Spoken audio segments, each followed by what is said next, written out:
I am David, and this is my story. There is a sound the palace makes at night that I never noticed until I could not sleep.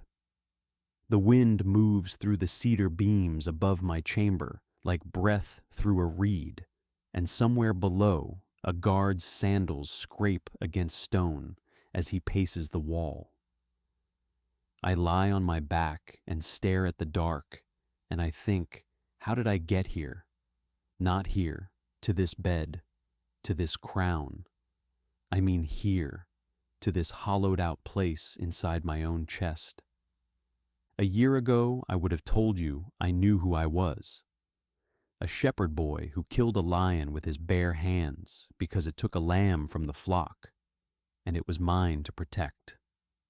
A boy who stood in the valley of Elah with 5 smooth stones in a shepherd's bag and looked up at a giant who cursed the armies of the living God and felt no fear at all, only fire. I was the one Israel sang about. Saul has slain his thousands, and David his 10,000s. I was the man after God's own heart. That is what Samuel said when the oil ran down over my head in my father's house in Bethlehem, the sheep still bleating outside, while my brothers stood there wondering why the prophet had passed them by for the runt. I believed it. I still believe it, somewhere underneath the wreckage. But belief is a strange companion to sin.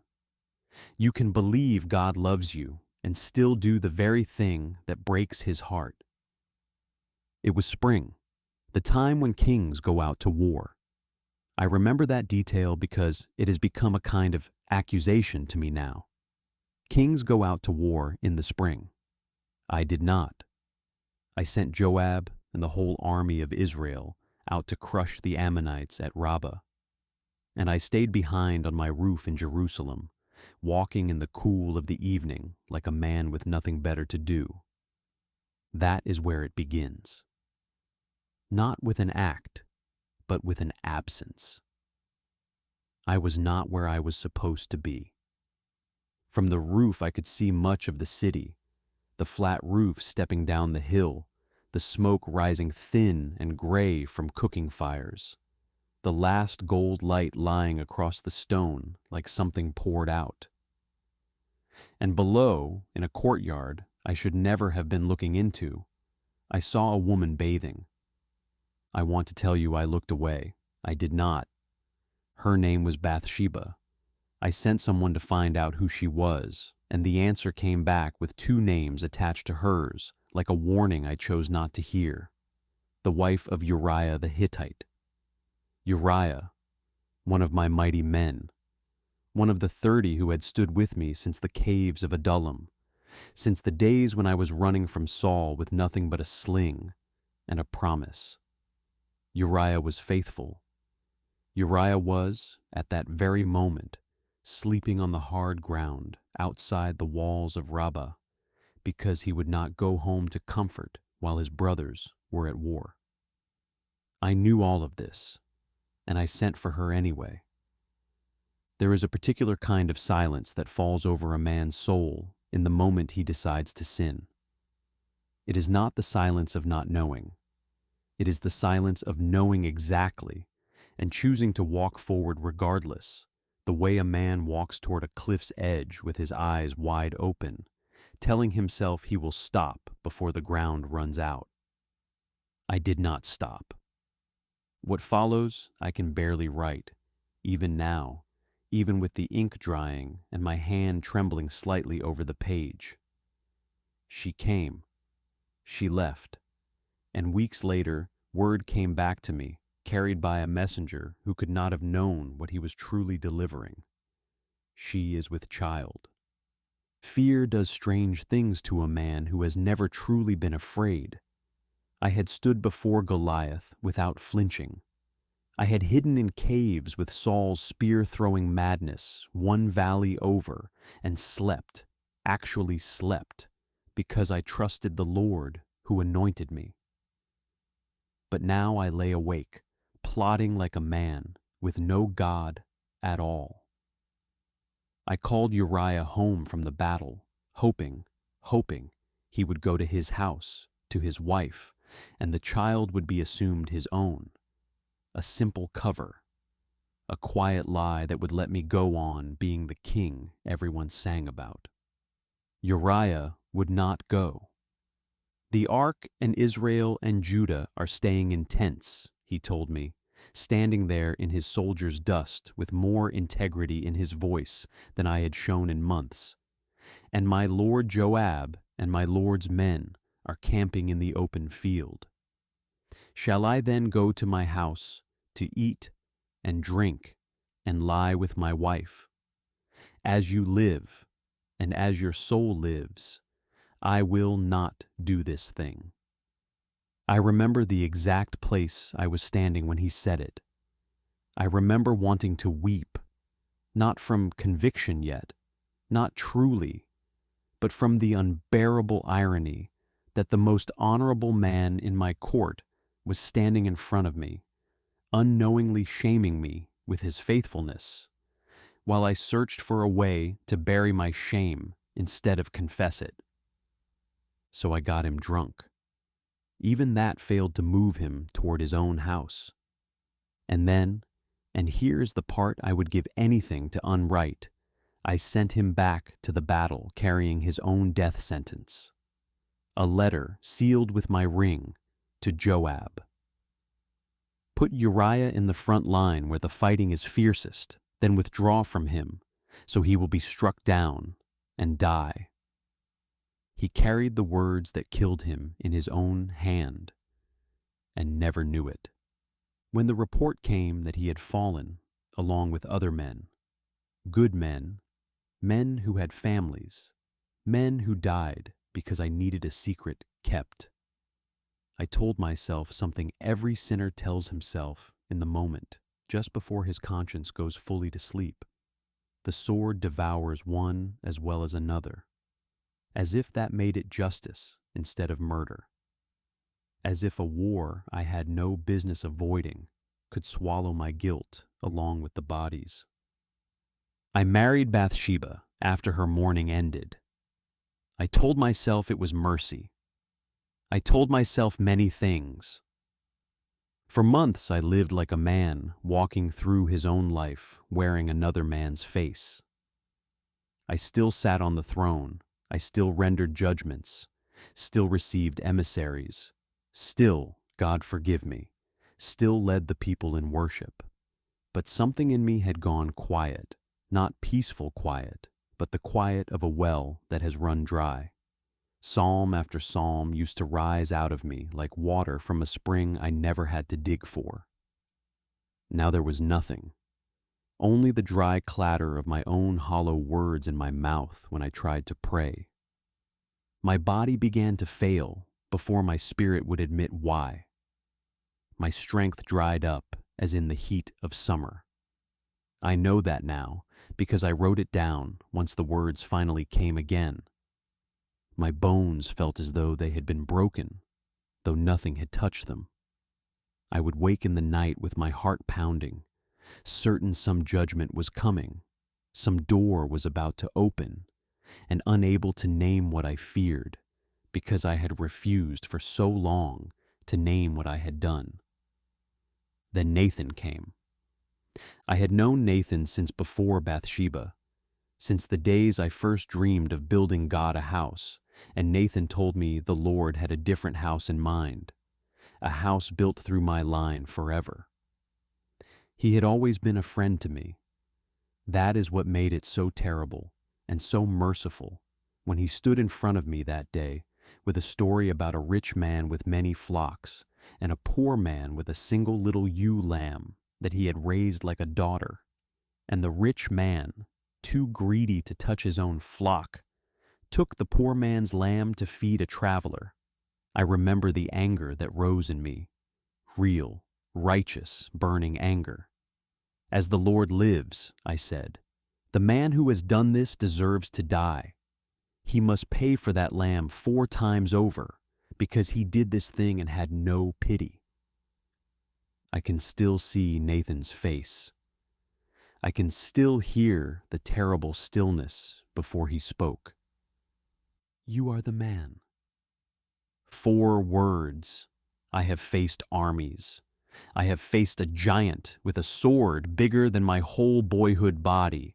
Nothing has ever undone me the way those 4 words undid me. Nathan did not soften what came next. The Lord had anointed me, delivered me from Saul, given me houses and wives and the whole of Israel and Judah. And if that had been too little, he would have given more. Why have you despised the word of the Lord to do what is evil in his sight? Uriah I had struck down with the sword of the Ammonites. His wife I had taken. The sword, Nathan said, would never depart from my house. I did not defend myself. There was nothing left to defend. I said the only true thing I had said in a year. I have sinned against the Lord. That night I could not go to my bed. I lay on the floor of my chamber, my face against the cold stone, and I did not move for hours. My servants brought food, and I would not eat it. They must have thought grief had broken my mind. They did not understand, how could they, that something inside me was finally, after all those silent months, coming back to life, and it hurt more than anything I had ever felt on any battlefield. Somewhere in that darkness, the words began to come, not composed. They were not written first and felt after, the way a scribe might craft a psalm for the temple choir. They came the way blood comes from a wound. I did not build them, I bled them. Have mercy on me, O God, according to your steadfast love. According to your abundant mercy, blot out my transgressions. I did not ask him to overlook it. I did not ask him to call it something smaller than it was. I asked him to wash me, thoroughly, entirely, from the inside where the stain actually lived. Wash me thoroughly from my iniquity and cleanse me from my sin. For I know my transgressions, and my sin is ever before me. It was ever before me. That was the truth of those silent months. I had thought I was hiding it. I had only been carrying it every hour, everywhere, the way a man carries a stone in his sandal and calls the limp something else. Against you, you only, have I sinned and done what is evil in your sight. I had wounded Uriah. I had wounded Bathsheba. I had wounded my own household and set a sword loose in it that would never fully sleep again.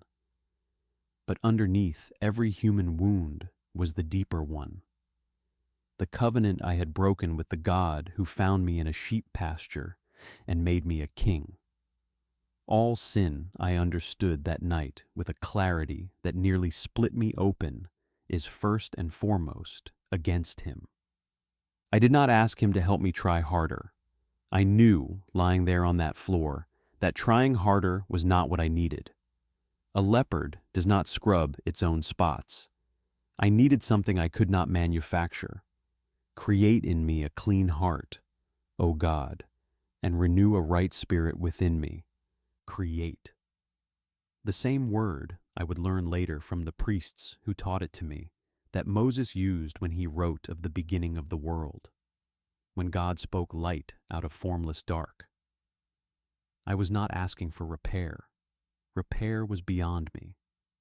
I was asking for something to be made new that had never existed in me before, not by my own hands, but by his. Cast me not away from your presence, and take not your Holy Spirit from me.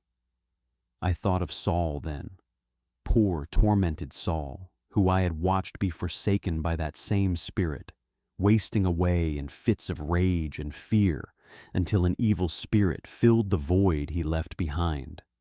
I did not want that. I would rather die than live abandoned by the God who had walked with me since the fields of Bethlehem. Restore to me the joy of your salvation, not the joy of the throne, not the joy of victory in battle, or the songs Israel sang about me. My own joy, the plain, private joy of simply belonging to Him had gone, and I wanted it back more than I wanted anything I still possessed.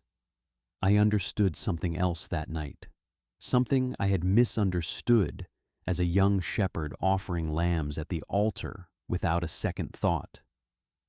For you will not delight in sacrifice, or I would give it. You will not be pleased with a burnt offering. The sacrifices of God are a broken spirit, a broken and contrite heart. O God, you will not despise. I had 1,000 lambs I could have burned on 1,000 altars. None of them would have touched what was actually broken. Only a broken heart, laid open and honest before Him, could reach the place the sin had gone. The child Bathsheba carried died, just as Nathan had said he would. 7 days of fasting and weeping on the floor of my own house, praying for a mercy that did not come, because some consequences of sin are not undone even when the sin itself is forgiven. I learned that grief and forgiveness can occupy the same heart at once. I learned that God's mercy does not erase every earthly wound. It walks with you through them. But He did not cast me away. He did not take His Spirit from me. In time He gave us another son, Solomon, whom the Lord loved. And though my household would carry the echo of that sword for the rest of my days, just as Nathan warned, I was never again a man abandoned in the dark, praying to a silent ceiling. The joy came back, slower than I wanted, but it came back. I am old now, and I have told this story many times to my sons, to the men who still remember Rabbah and Uriah, and cannot quite look at me the same. I do not hide from it anymore. I used to think a king's greatest danger was his enemies. I know better now.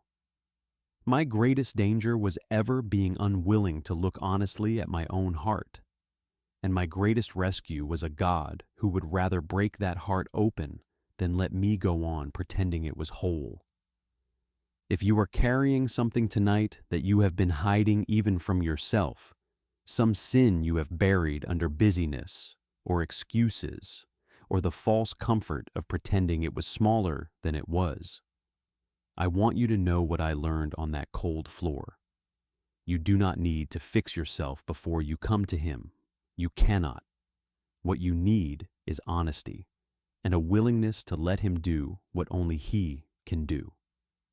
He does not despise a broken and contrite heart. He has never turned one away. Bring Him yours, exactly as it is, and let Him create in you what you could never build alone. If you have been blessed by this story, subscribe, like, and share it with a friend.